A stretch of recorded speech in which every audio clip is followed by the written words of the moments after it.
up, YouTube? Hope you guys been out there building shit. Using your hands, building, fixing, creating. Just doing something productive with your life. Don't be sitting around idle. Don't be wasting your time here on this earth. So in this video, we're going to talk about this freightliner fl70 truck that I went and picked up in California. I'm not going to directly accuse the people of setting me up, but to be quite frank and honest, I think they set me up. Come on down, it's in great condition. We had our mechanic shop go through it top to bottom. It's an excellent truck, not a thing wrong. How will tell that to me about 10 miles down the highway when she started blowing steam out her ears. Looking like that little fitting is leaking. Huh? Talking to YouTube. Well, you say this old truck here is a little too hot to handle. She won't keep her cool. I'm not going to give the shop a shout out.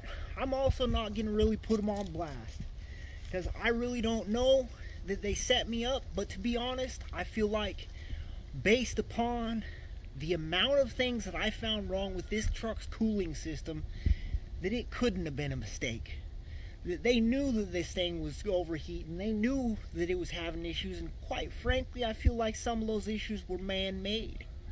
I think that they were hoping that this truck would break down along the highway and maybe their buddies would have been able to tow it right back to their shop. None of these lights even work. Turn signals, brake lights, marker lights.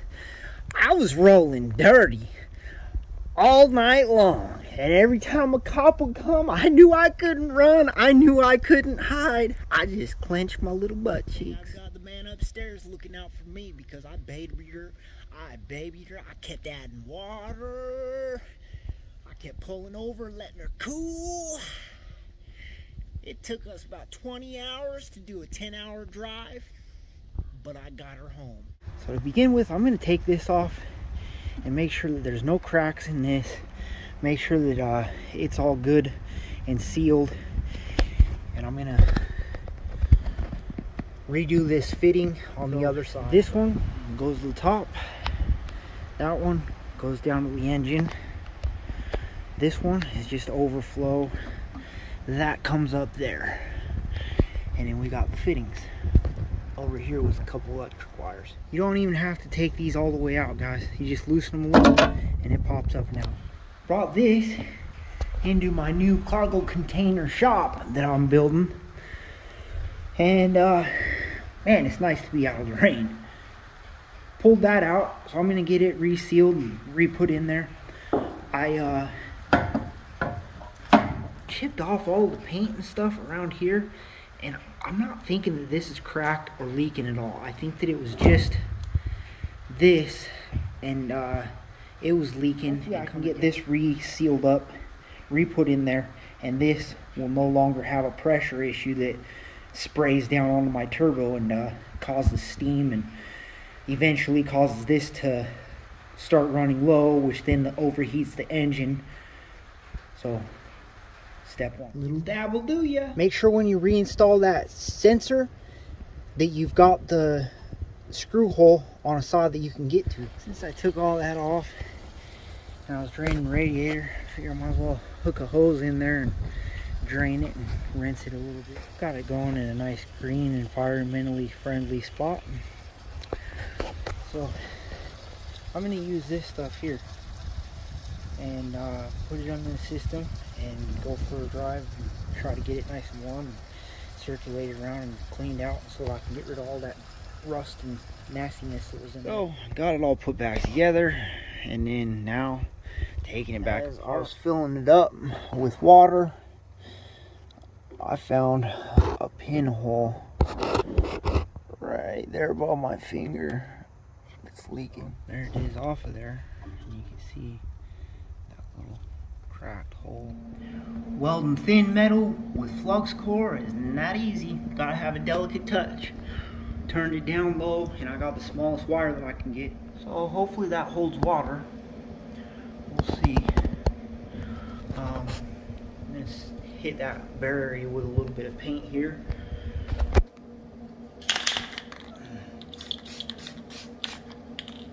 so that I'm not causing rust. And I'm gonna get this sensor resealed. I sealed it yesterday, but the reality is I just kind of cooked that sealant with the welder. So I'm gonna wipe this stuff off, clean those threads up a little bit, and reinstall this. Trying to go for a drive and climb some hills and get her up to town. Oh, probably shut off the old copyrighted stuff. Climbs hills pretty good. Decent truck, I think. Just need to figure out this overheating issue. Right now I got that cleaner stuff in there. So I'm just trying to get it to open up and get some of the rust and deposits out of there and whatnot.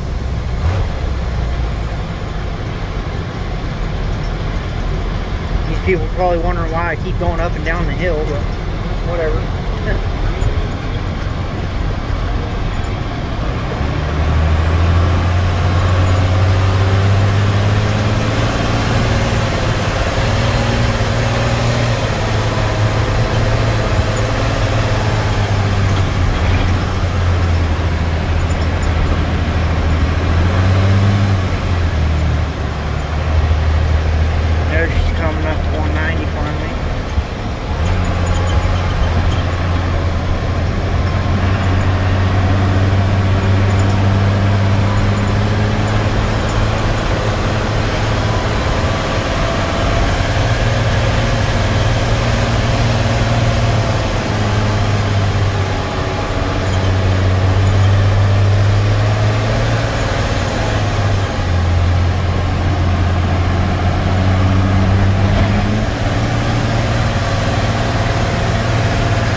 We put it in there, we put it in there, we put it down there, we filled it with water, we let it warm up, we drained it, we filled it with water, we took it for a drive, we drained it, we filled it with water, we let it idle a while, we drained it. We did that about 5 or 6 times to get rid of that cleaner in the system. Hopefully now all the rust and crust and gunk in the cooling system is cleaned out and we're ready to refill. Bam! Jumped on eBay, found me a new reservoir, new old stock, bolted that up in there. It's not all rusty, it's not all crusty, and I don't have to worry about that weld that I did coming done, leaking in the future and leaving me stranded. While we were ordering parts, I don't know if you guys noticed when I picked this truck up, the video, but it didn't have a fan shroud on it. So I jumped on eBay and I found me a fan shroud. Got the fan up here out of the way by removing the 4 bolts. And to back them out, there's some depressions here without as many fins that you're able to pull the bolts out of if you twist it and, you know, get them lined up with those spots. But you can go ahead and get this fan shroud here put in. It's not from the right truck. It's actually from a 3116 cat motor or 3126 or something like that, but it's from a cat motor truck. But it was the closest one that I could find that were close enough to the dimensions that I needed. My fan is a little bit smaller, but I'm hoping that this will keep the truck cool, at least better than it was doing on the way home from Cali. Luckily there was at least 1 screw in the radiator, so I know what size to get, but I need to go to the store and get 6 of these or 5 more, but I'm weird. I want them all to match, so I'll just get 6. Bolts, lock washers, and fender washers from tractors.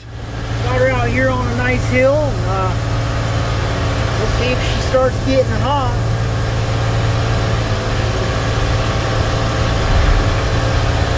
Definitely not rising like it used to, so hopefully it stays down. Stay operating zone.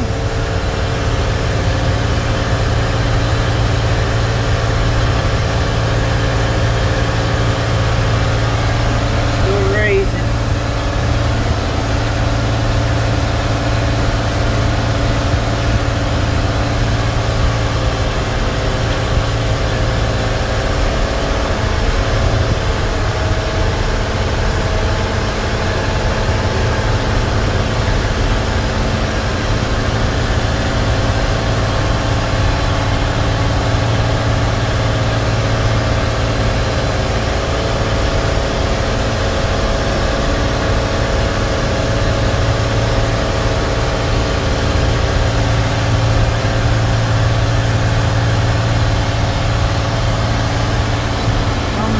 Probably 220 now. Not working as good as I hoped it would, I know that. Got some more hill to go. Definitely still getting out of the range I wanted to, up there at 230, so gotta figure something else out, guys. My next step is taking this AC condenser off. And if you look across here, it almost looks like it was intentionally pinched shut all the way across, because there's like no air allowed through that thing. And hopefully maybe that'll allow more air through here, because it's sucking super hard right here. But if I hold my hand out in front, I just feel radiating heat. I don't feel air sucking through it all off there. Now I just gotta undo the lines. And I know people are gonna be like, but no, you're not gonna have AC. Well, A, it doesn't got a belt. B, it's not even secured up here properly, I don't think. And C, the main priority of this truck is to be reliable and not overheat. Right now it's winter, I really don't care about the AC. Just cresting the hill out of Washougal, going up into the gorge towards Stevenson and Carson and Skamania and whatnot. And that's a pretty good hill. We didn't get too hot, so I'm thinking we got most of the cooling issues on this truck dealt with. Not saying it's perfect, but at least she ain't overheating anymore. Cool spot.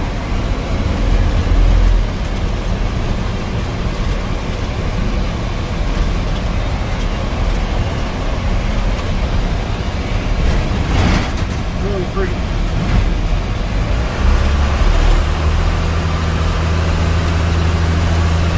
Wife and I took a drive out here the other day because we were looking at another truck, and we had to turn around and go back just to see that again. Got us a Subaru loaded up. Hey guys, thanks for coming on the adventure with me, trying to cool this hot truck down. Give me a like. I'm just kind of a small YouTuber trying to grow. Hit subscribe if you want to see us repairing other things on the truck. We got to figure out the lights. We got to figure out a few other things. And if you want to see what we do with this Subaru, stay tuned. Alright guys, till next time, use what God gave you, keep building shit.